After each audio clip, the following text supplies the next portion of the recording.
Hi guys, welcome back to my channel. This video is about hair care and how to keep your hair as healthy as you can. So I am not a beautician, I did not go to cosmetology school, I don't have a license for any of these things, but these are just tips that I have learned over the years and how I keep my hair healthy. So number one is stop dyeing your hair. I mean, if you have to, you have to. If that's like, no. It's like some people, if you say give up coffee, they're like, that's funny. No. Well, for me, I'm like, coffee, okay, I'll give that up. It's fine. Coloring my hair, okay, that's fine, I'll give it up. But that's one major thing. And if you have to dye your hair, try to avoid bleaching it, processing it that way, and lightening it too much other than like your natural color. And one color all over isn't going to kill it, but the bleaching and like the highlighting and stuff will. I know someone's gonna ask about my lip color, or I hope they would. So I will tell you, this is the Wet n Wild Purdy Persimmon.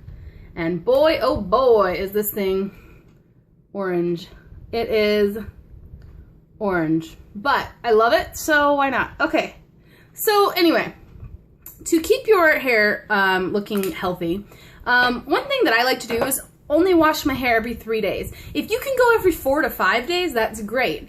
And also what you're using to wash it with is important. So when you're shampooing your hair, you want to shampoo the roots. So really get in here.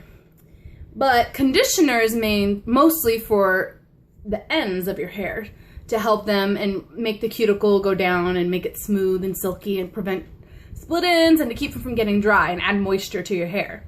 The roots of your hair tend to be moisturized and somewhat oily, like, I mean, especially by day 2 or day 3, pretty much everyone's gonna have a lot of oil naturally in their hair.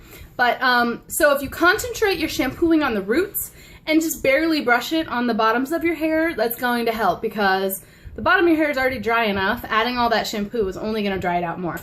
Think of conditioner as lotion. It's a moisturizer for your hair. So, you know, you wanna start by applying it on the ends and then at the end just kind of go and just kind of hit the top barely, but mostly just do the ends. Also use a wide tooth comb in the shower, and one of the first things you should do when you get in the shower, I like to start from head to toe. That's just how I work. But because I feel like dirty liquid's gonna run down my body. Why would you do your body first and then your hair? That doesn't make sense to me. So I do my hair, wash my face, and then I work my way down. But with that said, a good thing is if you do your hair first, wash it and condition it, you can leave the conditioner in for the entire remaining time in your shower. So that's the perfect way to get more moisture into it, which is how you prevent it from having all the split ends and looking dry. So that's one thing. What you're using for your conditioner matters too. So a protein-based shampoo like the anti-breakage ones or ones that claim to be filled with protein, they're great, except that you don't want to use it every day because that in itself will break your hair. So if you're going to wash your hair more often than every 4 to 5 days, you should probably be using and alternating with conditioners and shampoos. I like to use my shampoo most of the time, but once in a while I'll use my boyfriend's and his conditioner just to change it up. I do wash my hair every 3 days, I would say. I don't think I've ever been able to go 4, and I definitely don't wash it every day. So yeah, about 3 days. Anyway, so I alternate between like an extra normal conditioner, like the cheapest they make, Garnier or Suave or whatever he has at the time. And then I use my own shampoo and conditioner. Last time I got Tresemme, the anti-breakage, and the volume shampoo, the anti-breakage conditioner volumizing shampoo. And that was okay. I don't know if I'll repurchase it, at least not right away, because like I said, I like to take breaks. I like to try new things. And I like to give my hair a break. I think that it needs different nutrients, and if you're always using one conditioner, one shampoo, it's not getting everything. It's like if you only ate the same diet every single day. You know, are you gonna live? Yeah. Like, is your hair gonna be okay? Sure. But for it to be the best, you should probably vary it so it gets different nutrients. Don't buy the cheapest stuff on the market, but I think that it's okay once in a while to use the cheapest stuff, the hotel brand conditioner. It'll be fine. Another thing is don't brush your hair out when it's wet. Let it air dry or let it get till it's damp and then brush it out. That's when the cuticle is open and that's when you're gonna pull out all that hair. Another thing is when you're brushing, start at the ends and work your way down. So, okay, I'm gonna start here, I'm gonna brush. Now, no, I don't hold my hair up like this. It's just because the camera's tilted. Let me tilt it down just a little. Is that any better at all?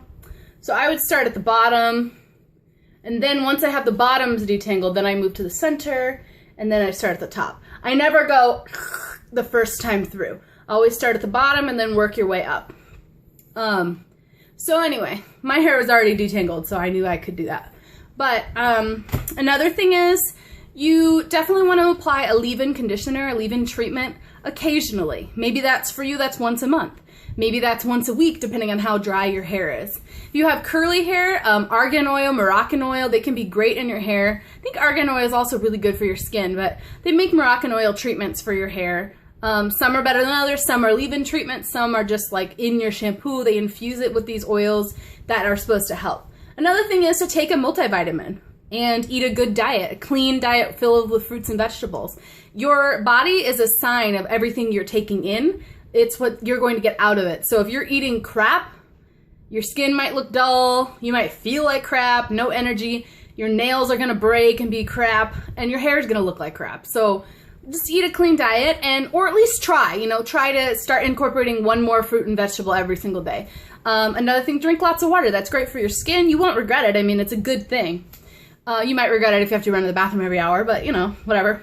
And then also you want to make sure that you're taking care of it in the sense that, you keep up on it. Like, you don't let it go too long without a haircut. You look at your split ends.